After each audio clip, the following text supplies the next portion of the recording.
Antes de comenzar, déjenme enseñarles el temario. Este,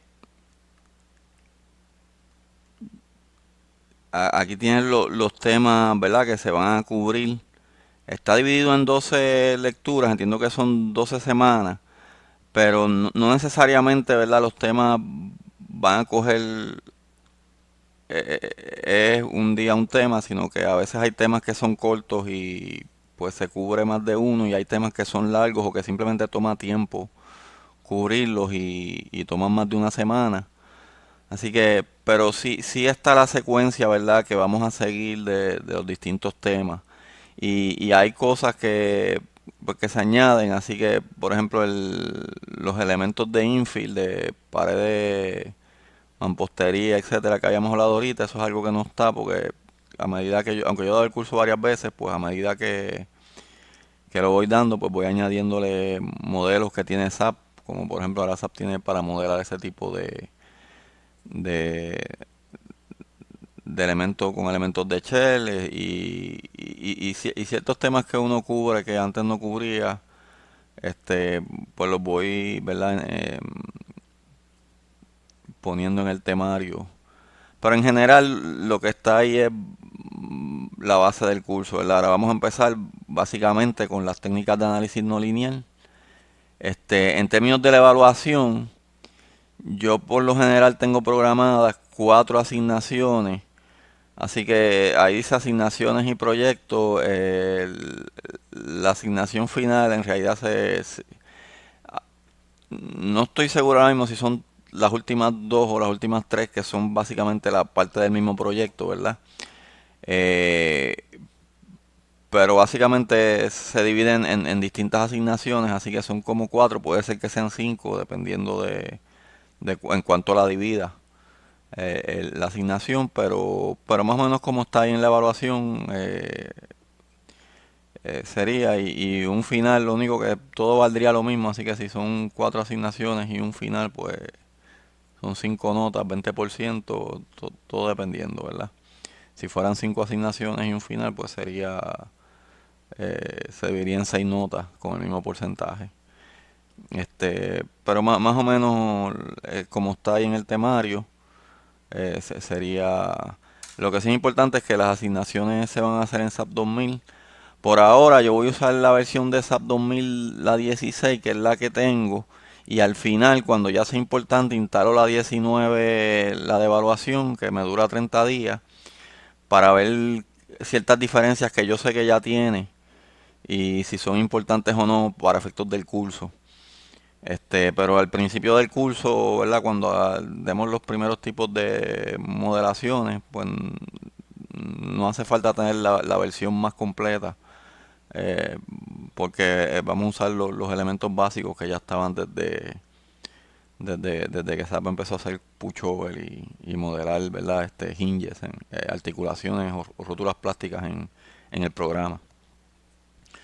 Bueno, habiendo dicho eso, pues lo primero que queremos hacer, ¿verdad? Y el- es quizás intuitivo, pero a la vez la parte más importante de cómo implementamos no linealidad en un programa, en un análisis matricial, ¿verdad? Y hay varios métodos para hacerlo. En general se pueden clasificar en 3 métodos, ¿verdad? Métodos de tipo incremental, métodos de tipo iterativo y mixtos, que es donde combinan ambos métodos y quizás se obtienen los mejores resultados. El primero y quizás el más importante, ¿verdad? Es el método incremental para implementar no linealidades, ya sea en material o geométrica, en un análisis. Y la realidad es que es bastante intuitivo, porque lo que hacemos es que, piensa en un análisis de carga lateral estático, pues lo que hacemos es que en vez de poner toda la carga lateral de cantazo, pues la vamos poniendo por incremento. Y vamos haciendo análisis de esos incrementos de carga. Y los resultados los vamos sumando donde el resultado hasta cierto punto de la carga, ¿verdad? Piensen que si la carga total es 10 newton, pues ponemos incrementos de un newton en un newton. Pues la carga total que aplicamos al incremento 5 pues sería la carga del incremento 5 que es un newton, más las cargas que analicé hasta el incremento 4 que sumaban en total 4. Así que 4 más 1, 5. Así que cuando llega al incremento 5 la carga lateral total aplicada es 5, lo cual suena bastante obvio. La ventaja de hacer eso, de hacer el análisis por incrementos en vez de aplicar toda la carga de cantazo, es que uno puede ir verificando el material y ajustando la rigidez de la estructura a medida que el material se va plastificando. Lo mismo cambiando la geometría de la estructura a medida que la geometría va cambiando, si ese fuera el caso. Así que uno en el método incremental va aprovechando y va ajustando la rigidez de la estructura a medida que la estructura se va desplazando con las cargas. Si lo pensamos en términos de análisis dinámico, sabemos que si hacemos un análisis en el tiempo, ya el análisis en el tiempo de por sí tenemos que coger un incremento, un intervalo de tiempo. Así que ya hemos hecho eso, si digo, no necesariamente lo hemos hecho, pero si han tenido la oportunidad ya de hacer un análisis dinámico en el tiempo, pues ya automáticamente tenían que usar el método incremental, no tenían otra opción, si lo hacían en el tiempo, ¿verdad? Y pues si cogieron un curso de dinámica o cuando lo cojan van a tener que hacer ese tipo de análisis y ya el método incremental ahí estaría eh, implícito, ¿verdad? Ya no queda otro remedio si queremos hacer análisis en el tiempo. Este, Viendo cuál sería la diferencia, ¿verdad? En un análisis lineal de primer orden, aquí yo estoy usando Q como las cargas aplicadas y los momentos fijos, etcétera. Cae la rigidez de la estructura y de serían los desplazamientos. Este, en el, aquí Q pequeña podría ser cualquier cosa, pero piensa en Q pequeña como por ejemplo las fuerzas internas en los elementos. Esta sería la rigidez del elemento, los desplazamientos locales del elemento y la fuerza fija del elemento. Así que, ¿verdad? Uno resuelve la estructura y después con los desplazamientos globales los pasa a locales o simplemente usa los que necesita y calcula las fuerzas internas de los elementos y ya el análisis ya está hecho. En el análisis incremental hay que darse cuenta que cada análisis que uno hace es de un incremento. Así que uno en cada incremento revisa la rigidez de la estructura. La revisa en base a cuánto daño, cuánto se ha plastificado en base a las fuerzas del incremento anterior, ¿verdad? Porque yo no calculo las fuerzas totales del incremento anterior del elemento. Uno plastifica el elemento a medida que ha sufrido daño y uno vuelve a ensamblar la matriz de rigidez. Así que la rigidez que uno usa es la del incremento anterior, por eso es que viene el I menos 1, porque el I es el incremento total. Uno aplica las cargas de ese incremento que uno está analizando en el momento. Así que el vector de cargas es un incremento de cargas, no es un vector de cargas totales. Y con eso lo que uno calcula son los incrementos de desplazamiento de ese incremento en particular. Y uno usa la fórmula para calcular las fuerzas internas de los elementos y cualquier otra cosa que uno tenga que calcular, ¿verdad? Y con eso uno obtiene otra vez incrementos de fuerzas internas en los elementos. Para uno calcular la carga total, ya sea de lo que sea, esto aquí yo usé fuerzas, pero sería lo mismo para todo, uno tiene que sumarle a la total del incremento anterior el incremento actual. Y ahí entonces uno tiene resultados de ese incremento. O sea que hay dos pasos, resolver el problema estructural de ese incremento y después sumar esos resultados al resultado acumulado hasta el incremento anterior para obtener la respuesta que uno esté buscando. Y ahí uno lleva una secuencia. Lo bueno de este método incremental es que también uno sigue la historia de qué le va pasando a la estructura a medida que uno va haciendo el análisis. Ahí hay una representación gráfica donde se ve lo mismo que acabamos de decir. Uno, ¿verdad? Si uno está en este resultado donde pueden pensar que estas son las cargas laterales, el cortante en la base, y que QI ahora sería desplazamiento, no fuerzas internas. Así que Q sería el desplazamiento en el techo, por ejemplo. Pues en el incremento anterior obtuvimos esta respuesta. Y ajustamos nuestra matriz de rigidez, que la elástica, ¿verdad? Es la que ellos llaman aquí K sub E, K elástica. Pero como ya hemos ido haciendo varios incrementos, hemos ido suavizando la estructura a medida que las distintas vigas y columnas se van deteriorando. Y llegamos a esta respuesta. Pues ahora, con esa matriz de rigidez revisada, que sería la tangente de esta curva, pues aplicamos el próximo incremento de carga. Así que vemos un análisis lineal aquí con esa rigidez revisada del incremento anterior. Y obtenemos la respuesta de este incremento, que obviamente le tuvimos que sumar, ¿verdad?, la respuesta anterior a lo que calculamos y al desplazamiento que calculamos en ese incremento. Cuando le sumamos a ese incremento este desplazamiento anterior, obtenemos este desplazamiento final de ese incremento. Claro, aquí también gráficamente se demuestra el problema de convergencia que tiene el método incremental, que como yo voy rigidizando ciertos tramos, a medida que mis incrementos son demasiado grandes, mi curva se muestra más rígida que la solución exacta, y aquí pues le dibujan la solución exacta, ¿verdad? Para ver cómo a medida que yo voy haciendo incrementos,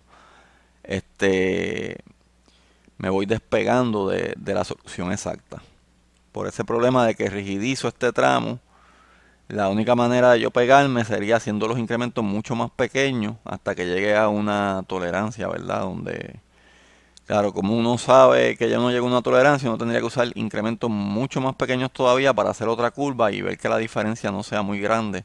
Y uno decir, bueno, pues ya está convergiendo, porque en realidad nunca sabemos la solución exacta. Por lo menos con este método, ¿verdad?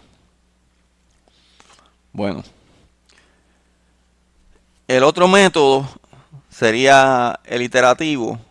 Y en el iterativo lo que hacemos es similar en el sentido de que aplicamos la carga y verificamos la condición de los elementos, pero en vez de aplicar la carga por incrementos, aplicamos toda la carga. Así que aplicamos toda la carga lateral, cotejamos equilibrio, o sea que básicamente cotejamos cuánto se plastifican los elementos, calculamos las fuerzas internas de los elementos plastificados, y obviamente va a haber una diferencia entre las cargas aplicadas y las fuerzas internas que resisten los elementos porque se plastificaron. Y cuando yo calculé los desplazamientos con esta carga, no había ajustado todavía la matriz de rigidez. Así que yo voy al elemento, el elemento veo que se plastificó, ajusto las fuerzas internas para considerar esa plastificación y me dan cargas internas menores que las que ponen en equilibrio la estructura con esa carga Q.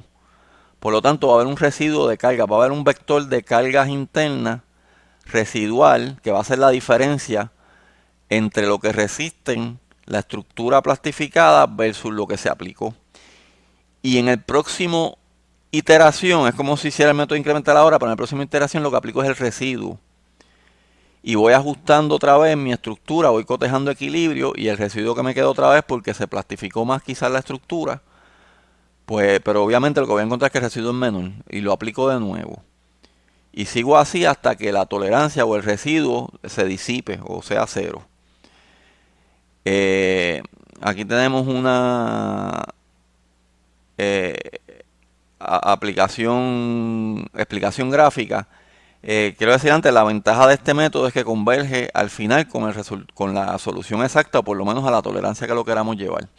Y es que aplicamos toda la carga Q con la rigidez inicial y nos da un desplazamiento que es básicamente el desplazamiento elástico. Con ese desplazamiento cotejamos en las curvas de nuestros elementos y lo que vamos a llegar es a unas fuerzas Q1 que son las que resisten los elementos bajo este desplazamiento que obtuvimos asumiendo mi rigidez elástica. Así que yo vengo aquí y reviso mi rigidez y calculo las fuerzas que resiste, que son Q1, no Q. Y la diferencia entre Q y Q1 es Q2, que sería el que usaría para mi segunda iteración como mi vector residual. Entonces yo aplico este vector residual y con mi rigidez ya plastificada, la que tengo en este punto. Así que también modifico la rigidez. Y aplico todo ese vector Q2 con ya la estructura plastificada, claro. Obviamente sigo acumulando como si fuera el método incremental, sigo acumulando que lo que calculo ahora con este incremento de carga, le sumo los resultados anteriores y obtengo mi incremento de carga 2 más Q1, que serían mis desplazamientos Q2 hasta ese momento. Y ahora verifico equilibrio, cuánto se plastificaron mis elementos se plastificaron, por lo tanto, lo que resisten no es exactamente Q, ahora es un poquito más que Q1, pero sería lo que llama Q equilibrio 2, ¿verdad? Esto es QE1, se refiere a equilibrio. Estas son las fuerzas en realidad que cuando está equilibrada la estructura, ella aguantaría, no Q porque se plastificó. Pues lo mismo aquí, ahora aguanta Q equilibrio 2, pero todavía me queda un residuo porque ese Q equilibrio 2 no es igual a Q. Así que vuelvo a hacer otro incremento más, verifico mi matriz de rigidez, sigo acumulando resultados y obtengo otro incremento más. Y sigo así hasta que mi incremento se disipa. La ventaja es que este resultado final converge con la solución exacta, o por lo menos a la precisión que yo quiera llevarlo. La desventaja es que esta curva no es la historia, o no es la curva de Pushover, que necesito muchas veces en los métodos de análisis que vamos a estar viendo. En el método incremental, la curva que obtengo sí es la historia de fuerza versus desplazamiento. En el método iterativo, esto es simplemente la historia de iteraciones que usé. No tiene que ver nada con la historia de a medida que aplico carga, cuánto se desplaza. La única resultado que es válido es el punto final. Esto está en la referencia del doctor López y también sale otra modificada donde ellos no ajustan la rigidez, pero no la voy a discutir, ¿verdad? Pero es un proceso similar iterativo.